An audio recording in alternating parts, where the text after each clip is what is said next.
Hey YouTube, what's going on today? Vegas Stacker here, stopping by to do a rundown for you. I see a question pop up every now and then, and people always wonder, how much silver should I buy? How much silver should I own?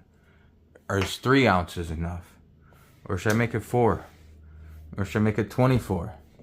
Or should I buy 20 more? Should I make it 44? How much silver is enough? Should I have 100 ounces? Should I have 200 ounces? How much is enough? To me, that's not a question you should ask me. That's a question you need to ask yourself. You need to stop and think and look at your own situation. Think about the reason why you're buying silver. Think about the reason you're stacking silver. Maybe this is enough. Maybe it's too much for you. Maybe it's not enough for you. Maybe it's too much for you. It all depends on what you plan on doing with it. It depends on your situation. If you can afford it and you want to buy 1,000 ounces, then heck, buy 1,000 ounces. If you can't afford it, but you want to start stacking and you can only afford 1 ounce, go buy 1 ounce. There's not a set amount to how much you should have or shouldn't have. It's situational. It's budget. It depends on what's in your budget. If you can go out there and it doesn't faze you to buy 100 ounces, then buy 100 ounces if you want. It all comes down to what you want. Don't go by what I say. Don't go by what you read on the internet. Don't go by what you see on another YouTube channel. Make your own decisions when it comes to this. It's your money. It's your finances. It's your silver. If you want to stack 100 ounces and then that's your goal and you stop there, then by all means, stack 100 ounces, reach your goal, and do what you wanted to do with it. But if you wanted to stack 1,000 ounces, then stack 1,000 ounces. It doesn't matter. And on your journey to stacking, if you want to stack 1,000 ounces and an emergency comes up and you need to sell, don't be afraid to sell it. It's okay to sell your silver. It's okay to sell your gold. Don't go without. Don't struggle just so you can have a shiny piece of metal, a precious metal. I stack for a reason. I use it for, it's a hobby of mine, and I use it as a savings. If one day I need to, hopefully I don't. I always keep a emergency fund set aside and, keep some of that paper set aside. But if it ever came down to it and I needed to sell it so that I didn't have to go without a roof over my head or I didn't have to go without food in my stomach, then I'm going to sell it and I'm going to put food in my stomach. I'm going to put a roof over my head. That's one of my thinkings. Actually, I was trying to debate when I was coming up with this idea, trying to debate what my end goal is, my end stacking goal. And honestly, I don't really know what my end goal is. I don't know if I want to get to 500 ounces and quit and say that's enough, or get to 1,000 ounces and say that's enough. But one thing I was thinking about is maybe if I have enough silver at one point and my mortgage is down where I could sell all my silver and pay off my mortgage and be without a mortgage, then maybe I go and I liquidate my silver and I pay my mortgage off. Now I don't owe anybody anything. Now I don't owe the bank for my house. And then instead of paying my mortgage every month, then I just buy back into silver every month. It just all depends on your situation. Maybe you have a car, or maybe your dream car's out there that you want to buy. And you have enough silver stacked up where you can sell that silver and you can go get your dream car and it's going to make you smile at the end of the day. Then by all means, heck, sell your silver, go buy your dream car. Like I always try to say, do what makes you smile.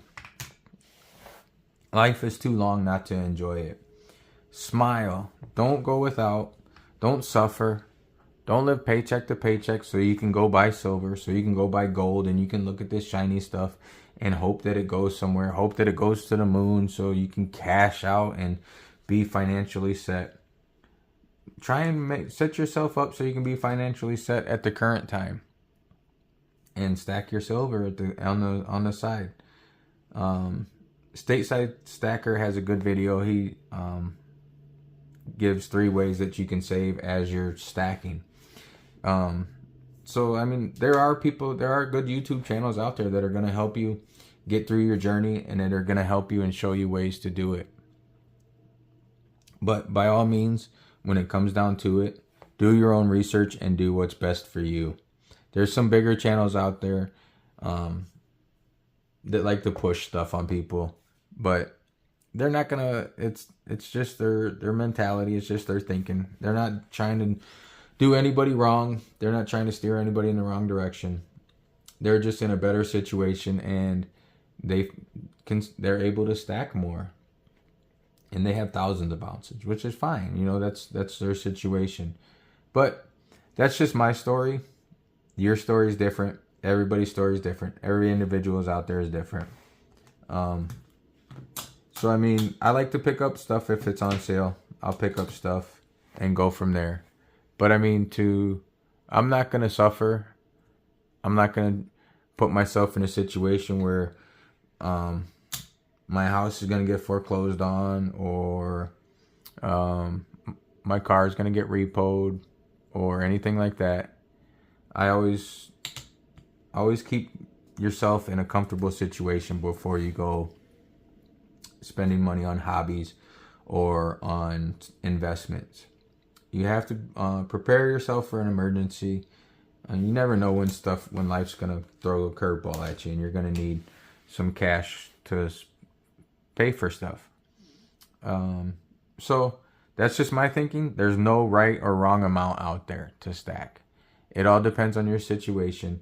You can stack to the moon if that's what makes you happy, and you can afford to, and you're not going to go without.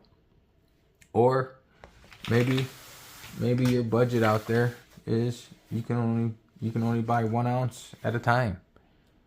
So, you know, maybe you cut out your energy drinks for a week and you go buy an ounce. Then the next week you cut out your energy drinks, and maybe you don't go to fast food as much and you pick up 2 ounces.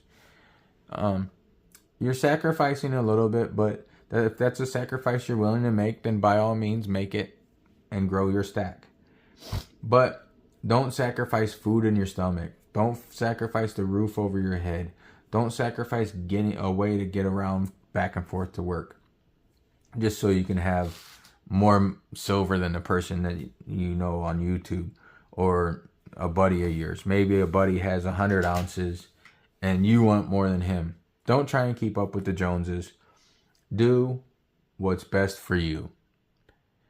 If your buddy has 100 ounces, good for him. Maybe he doesn't have a frozen pizza in the freezer, so and you do. So maybe you're in a better spot than he is. You don't ever know other people's situations. You just have to go about and do what works for you. So in that regard, do your research. Do what makes you smile at the end of the day. And just think about yourself and your family, your loved ones. Don't make them suffer. Don't make them go without so you can have silver or gold sitting in your safe or sitting in a drawer or out on a table so you can look at it every day and play with it. Do what's best for you. Do what you want to do. That's just my thinking. That's just my 2 cents. That's my situation.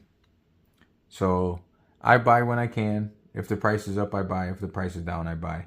Dollar cost average. But like I said, for me, it's a hobby / saving / storing wealth. But everybody else's is different. So do what makes you happy. Do what makes you smile. Do what doesn't make you sacrifice. And until next time, I'll catch you on the flip side.